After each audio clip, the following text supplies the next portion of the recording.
పడిన నిజం ఇది. బయట మార్కెట్లో కొని హాస్టల్లో వండి వడ్డించిన పప్పు శాంపిల్స్ తీస్తే భయంకర నిజాలు వెలుగులోకి వచ్చాయి. ఇంతకీ ఆ కందిపప్పు ఎక్కడి నుంచి వచ్చేస్తుంది, ఎలా సప్లై అయిపోతుంది?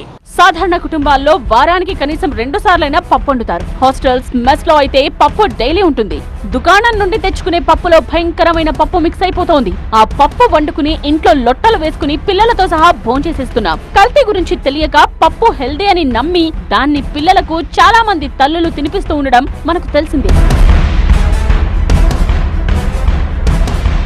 కల్తీ పదార్థాలు, హానికరమైన ఆహారాన్ని నియంత్రించేందుకు విశాఖపట్నంలో ఫుడ్ సేఫ్టీ అధికారులు తీవ్రంగా ప్రయత్నిస్తున్నారు. ఇందులో భాగంగా హాస్టల్స్ వంటకాలపై నిఘా పెట్టారు. ప్రైవేట్ హాస్టల్స్ లో ఆహార తయారీని పరిశీలిస్తున్నారు. చాలా చోట్ల కనీస ప్రమాణాలు కూడా పాటించడం లేదన్న విషయం తేటతెల్లమైంది.